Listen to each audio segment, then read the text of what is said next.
Hello everyone, welcome to my channel. काफ़ी time से मेरे पास काफ़ी रिक्वेस्ट आ रही थी for writing skills, especially job application and invitations and replies. So children, today I bring you job application and इसकी भी एक strategy होती है. Before we begin with the job application and the strategy, I want to request you children to subscribe to my channel.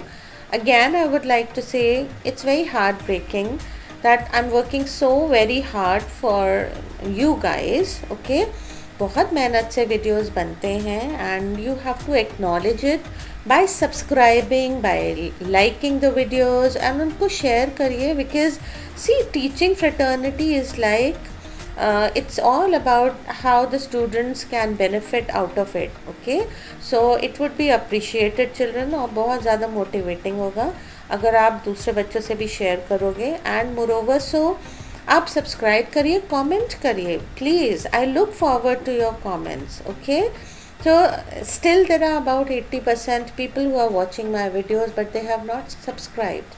So please, it's a request. I'm working so very hard for you. चलो जल्दी से job application देख लेते हैं. Concept क्या होता है job application का? We understand whenever you are applying for a job. तो आपको जो एग्ज़ाम में आएगा ना क्वेश्चन वो ऐसे आएगा that there is an advertisement in the newspaper and आपने उसको रीड किया and you feel that it is as per your requirement, तो आप जॉब के लिए अप्लाई कर रहे हो. ठीक है, तो ये कॉन्सेप्ट होता है जॉब एप्लीकेशन का. when you are looking for a job और आपको ऐसी अपॉर्चुनिटी दिखती है and then you go ahead and you apply for it. तो इसकी ना children, see, I don't know why children are very very scared of it. बच्चों को लगता है कि ये बहुत ज़्यादा इलेबोरेट है, but let me tell you this is one of the easiest letters. बहुत ईजी है अगर आप ये स्ट्रैटेजी अप्लाई करोगे जो मैं आपको बता रही हूँ. Okay, look at this part. You can see my screen here children. So children, you have to understand, after being in the teaching fraternity for more than 22 years, बहुत सारे ऐसी strategies हैं जो मैंने खुद से जनरेट की हैं, कीपिंग इन माइंड कि बच्चों को कहाँ दिक्कत आती है और कहाँ उन्हें प्रॉब्लम है और कहाँ they need help, right, like that. Okay, so this is a strategy जो आपको कहीं और नहीं मिलेगी, ये मैंने खुद ही जनरेट की है. 1624. All right, you have to remember this. Once you remember this is like a checklist as well. आप रियलाइज़ करोगे कि बहुत ईजी हो जाएगा जॉब एप्लीकेशन लिखना. मोरोवर सो आप कुछ भी मिस नहीं करोगे, कोई भी डिटेल आप मिस नहीं करोगे. ऑलराइट, तो हम देख लेते हैं एक्चुअली ये 1624 है क्या. So 1 stands for cover letter. Okay, कभी भी जॉब एप्लीकेशन आपकी कंप्लीट नहीं है अगर आप उसके साथ एप्लीकेशन नहीं लिख लो, मीनिंग कवर लेटर नहीं है. सो 1 stands for the cover letter. Thereafter children, 624 हम देख लेते हैं. They all are entries in the resume. अच्छा, आपको एक चीज़ ध्यान रखनी है, क्वेश्चन में जो भी टर्म होगा आप अपने आंसर में वही यूज़ करोगे. If the term biodata is used, आप वही यूज़ करोगे. लाइकवाइज अगर रिज्यूमे वर्ड यूज़ है तो आप अपने जॉब एप्लीकेशन में रिज्यूमे वर्ड ही यूज़ करोगे. Alright, now let's look at 6 means 6 personal entries. वो कौन कौन सी एंट्रीज हैं जो मैंडेटरी हैं, जो ज़रूर होने चाहिए आपकी जॉब एप्लीकेशन में, हम अभी देखेंगे. thereafter children, you'll see they have to be 2 boxes. Boxes हम किस लिए बना रहे हैं? अपनी एजुकेशनल क्वालिफिकेशंस के लिए एंड प्रोफेशनल क्वालिफिकेशंस के लिए in a very presentable manner. So 2 boxes are also required. Thereafter there are 4 entries which are concluding entries and again they are mandatory entries, personal as well as mandatory. Alright, so concept 1624 का I hope you have understood. अब आगे हम जैसे जैसे बढ़ेंगे then you will realize it moreover so कि कहाँ कौन सी किस तरह से ये strategy applicable है. Alright, so let's look at the cover letter now children. हमेशा याद रखिए कि जो भी हमारे लेटेस्ट फॉर्मेट्स हैं लेटर राइटिंग के वो लेफ़्ट अलाइंड हैं। Now what do you mean by left aligned? Left aligned का मतलब होता है कि everything is sticking to the left hand side. और जब हम मैनुअली अपने आंसर शीट में हम लेफ़्ट अलाइंड करते हैं, we are basically trying to जो हमारा वर्ड में आइकन होता है जिससे आप जब सिलेक्ट करके सारा कंटेंट को सिलेक्ट करके फिर आप जब क्लिक करते हो उस आइकन पे, here you can see this icon, तो सब कुछ ऑटोमेटिकली लेफ्ट अलाइंड हो जाता है। But when we work on it manually, then there's a way how to go about it. So आपको क्या करना है, you can see this line, left align line बोलते हैं इसको। ऑलराइट, ये भी मेरी खुद की ही स्ट्रैटेजी ये बच्चों को समझाने के लिए कि हम मैनुअली कैसे इसको लेफ्ट अलाइन कर सकते हैं। तो what we have to understand is the first letter of every line has to touch this left align line. तो उससे क्या होगा, आपका मैनुअली आप लेफ्ट अलाइन कर पाओगे in a very presentable manner. Okay, तो सबसे पहली जो एंट्री है हमारी कवर लेटर में वो सेंडर्स एड्रेस नहीं है। ऑलराइट, यूजुअली हैबिट क्या होती है फॉर्मल लेटर लिखने की बच्चों की कि they start with the sender's address. इसमें सेंडर्स एड्रेस नहीं आता है, कोई भी एप्लीकेशन में सेंडर्स एड्रेस से हम बिगिन नहीं करते हैं। उसका रीज़न है, see if you are writing an application of this kind तो आप एड्रेस तो रिज्यूमे में मेंशन कर ही रहे हो ना, so you don't need to write it here. One thing. Second thing, suppose you are writing an application to the principal of your school, okay, class teacher को लिख रहे हो आप, तो बेसिकली उसमें भी सेंडर्स एड्रेस नहीं आएगा, because if they want to locate you then they will locate you through your class and section. So हमेशा याद रखिए application always begins with the date. Alright, and this is how we write the year. Alright, 20 whatever. Alright, then we look at the authority whom we are writing. ये receiver's address है। मैं हमेशा मेरा ये assertion रहता है कि आप रिसीवर्स एड्रेस 3 लाइन से ज़्यादा में मत लिखो, but yes of course it depends on the address given in the question, but फिर भी आप ये कोशिश करो कि 3 लाइन्स में ही आपका रिसीवर्स एड्रेस या एड्रेस ऑफ द एड्रेसी जिसे बोलते हैं वो वाइंड अप हो जाए। सो फर्स्ट लाइन में हम अथॉरिटी लिखते हैं जिसको हम लिख रहे हैं, एंड हमेशा याद रखिए जो भी पोस्ट होता है वो कैपिटल लेटर से स्टार्ट होता है। For instance in this case general manager, G is in caps, M is in caps, okay, उसके आगे द लगता है। So thereafter this is the name of the firm, ABC firm and city. Alright, अब हम आ जाते हैं subject पे। बहुत ज़्यादा मैंने ये देखा है बच्चे क्या लिखते हैं सब्जेक्ट में, they write job application for the post of manager. No, it is wrong. The correct way of writing the subject is application for the post of manager. This is how you write the subject always for a job application. उसके बाद you leave a line, salutation can be dear sir, madam. This is how we write the salutation. मैं हमेशा ये बोलती हूँ कि respected sir, respected madam आप कभी ना लिखें, because technically it doesn't sound correct. जब हम सर या मैडम किसी को एड्रेस कर रहे हैं तो obviously that is out of respect. So आपको respected sir and respected madam does not sound correct. That's one thing. Second thing, हम मैम नहीं लिखते हैं, मैम अब्रीविएशन होता है मैडम का। So this is a formal letter, so हम उसमें अब्रीविएशन क्यों यूज़ करेंगे, ओके। एंड देन हमारा फर्स्ट पंक्चुएशन मार्क आता है आफ्टर द सैल्यूटेशन। ठीक, अब कंटेंट देखते हैं। अब you know what is interesting about any job application is that आप ये जो कंटेंट है ना ये मगअप कर सकते हो, and you can use the same content. Actually what it is like is कि आप पूरा जॉब एप्लीकेशन जो मैं आपको बता रही हूँ ये आप याद कर सकते हो। आप पॉज करके you make notes for yourself, इसको कॉपी कर लो, ठीक है, and then you can mug it up. बहुत कम आपको चेंजेस करने हैं, चाहे किसी भी क्वेश्चन में कोई भी रिक्वायरमेंट हो आपको सेम चीज़ लिखनी है।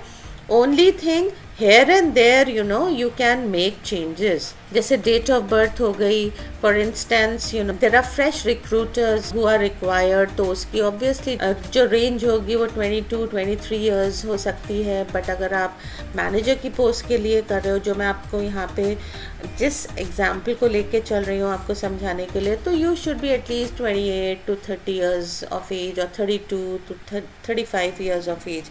सो वहाँ कुछ हमें चेंजेस करने पड़ते हैं, अदरवाइज पूरा फिक्स्ड है ये. Just mug it up. Alright, आगे देखते हैं हम. कंटेंट देखते हैं. With reference to your advertisement in the Times of India is the name of the newspaper, single inverted commas में आएगा. डेटेड, ये हम डेट बता रहे हैं कि कब एडवर्टीजमेंट पब्लिश हुआ था न्यूज़पेपर में. तो यहाँ से we are writing on 1 March 20 whatever. So here we can write maybe 28th February को advertisement publish हुआ था. We saw it and then we went ahead with it. अब 1 March को हम application लिख रहे हैं. So see dated, ये ना, ये date बहुत ज़्यादा important होती है. इसके बगैर आपका cover letter incomplete है. Let's go ahead. Seeking application for the post of manager. यहाँ पे जो post है वो आपको mention करना है. See again, it's a post, so हम capital letter से begin कर रहे हैं उसे. I would like to present my candidature for the same. I am a gold medalist of my batch and a sincere team worker who works best under pressure. I have also attached herewith my resume for your kind perusal.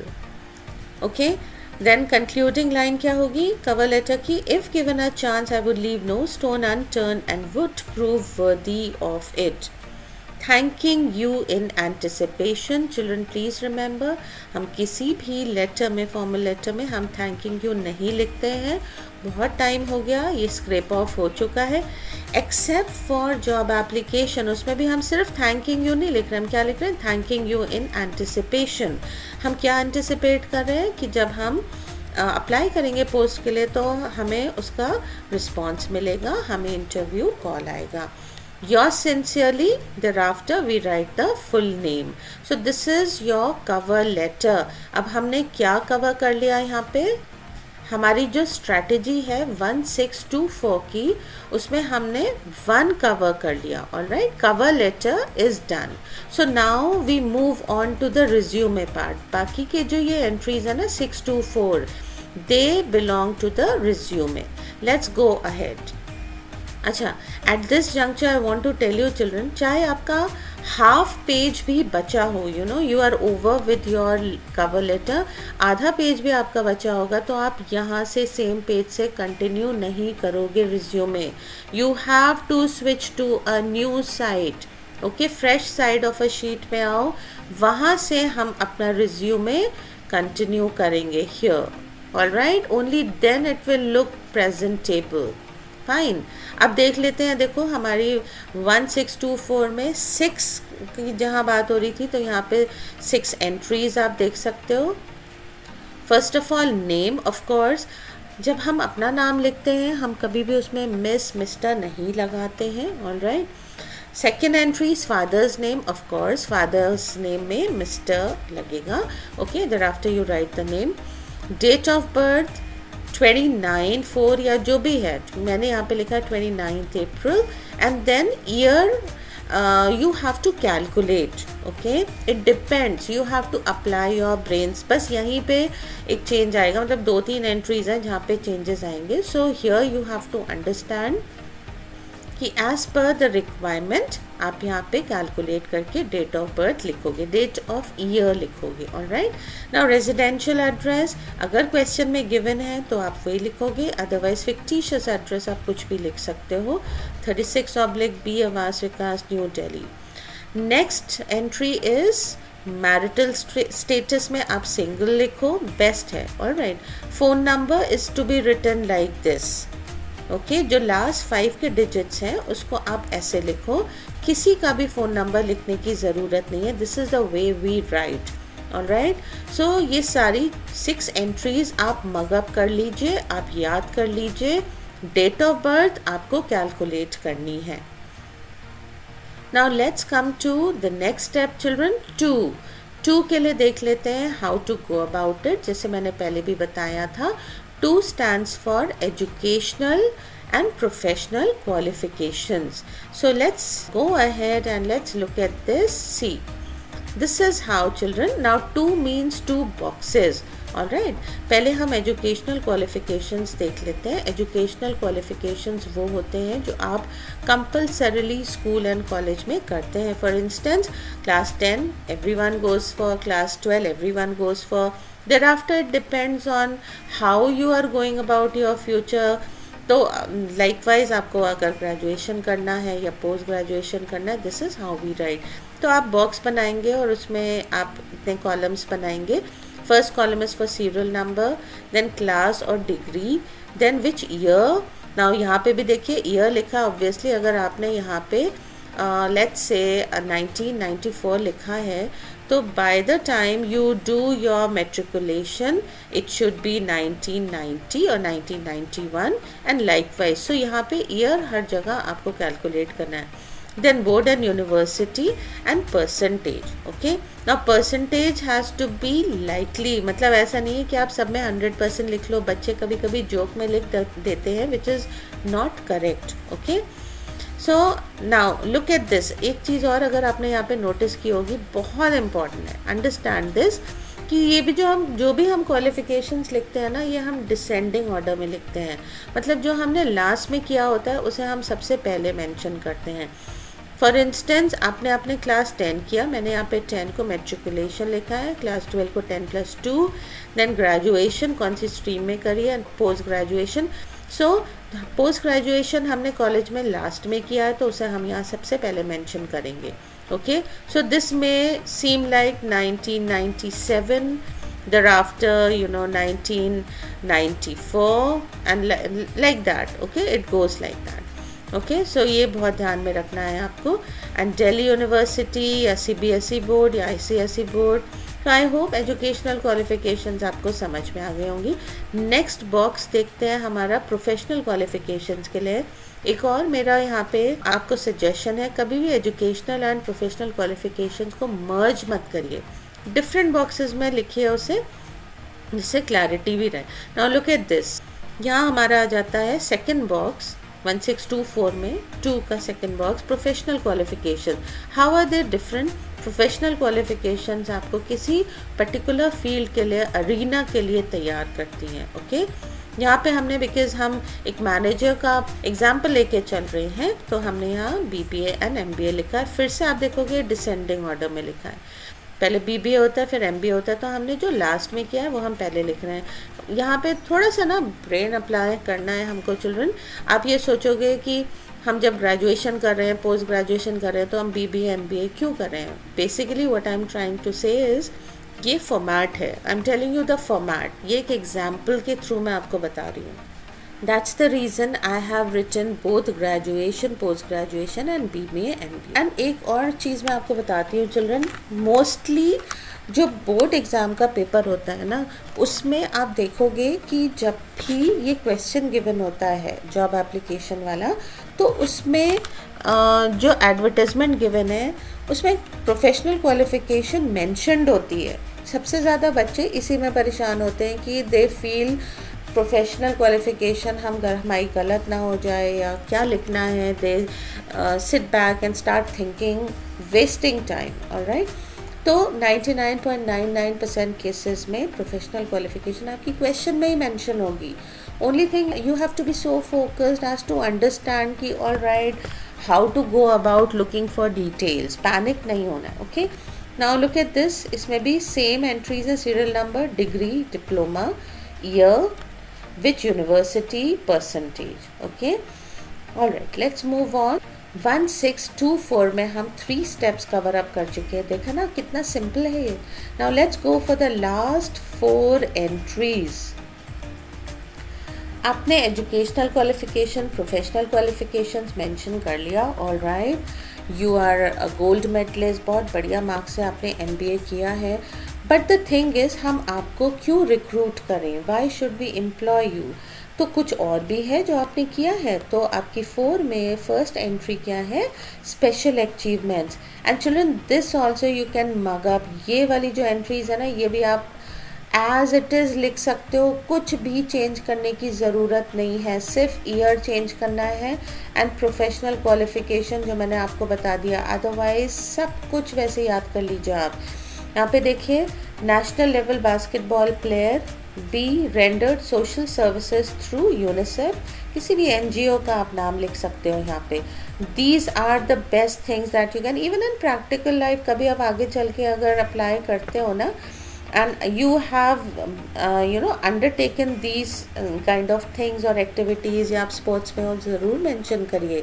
क्योंकि देखिए special achievement जब आप ये बता रहे हो कि आप यू वर इनटू स्पोर्ट्स, तो basically you have sportsmanship spirit, आप एक टीम वर्कर हो, ये सारी चीज़ें समझ में आती हैं उससे. एंड दैट ये वाला जो सेकेंड एंट्री है, rendered social services through UNICEF, इससे क्या पता चलता है, you are a compassionate person and you have a feeling for the nation and for the society. अच्छा, नेक्स्ट देखते हैं स्पेशल अचीवमेंट के बाद. अभी भी हमें बताइए हम क्यों आपको एम्प्लॉय करें. We are here talking about basically experience. आपको तभी दिया जाएगा अगर आपको कुछ एक्सपीरियंस है. Here we mention, see if you remember, हमने अप्लाई किया मैनेजर की पोस्ट के लिए. दैट मीन्स इससे पहले we were working as assistant manager.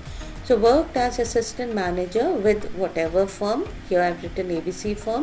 फिर यहाँ पे हम ड्यूरेशन लिखेंगे from which date to which date. तो ये भी कंटिन्यूएशन में होगा ईयर.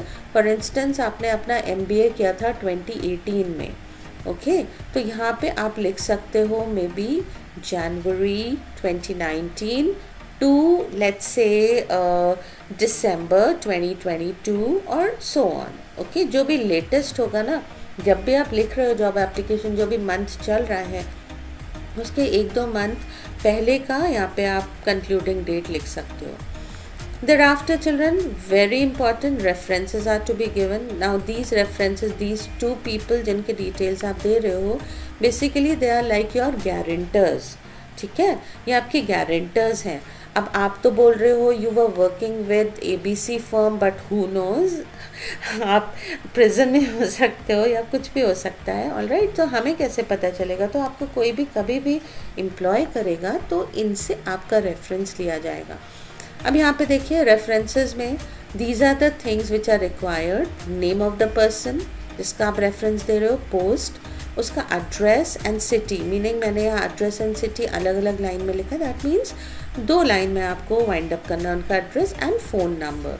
सेकेंड रेफरेंस हम देख लेते हैं. बेसिकली यहाँ पे मैंने लिखा है एलाबोरेट करके इन्हीं एंट्रीज को. लिखना कैसे, मिस्टर सिंह और whoever, who is he, professor, Delhi university, new Delhi, and phone number आ गया यहाँ पे. ठीक है, this is how we have to write both the references.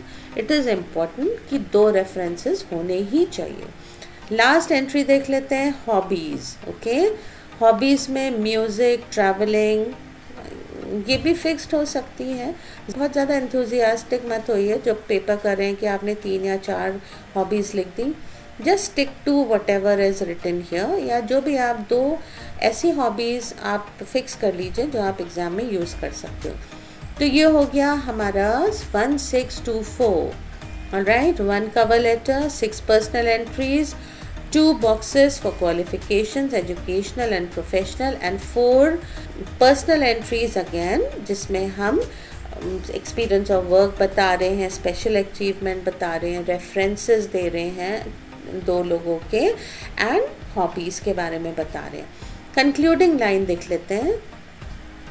हमेशा आपको जॉब एप्लीकेशन ऐसे कंक्लूड करना है. I do hereby declare that all the above mentioned information is true to the best of my knowledge and belief.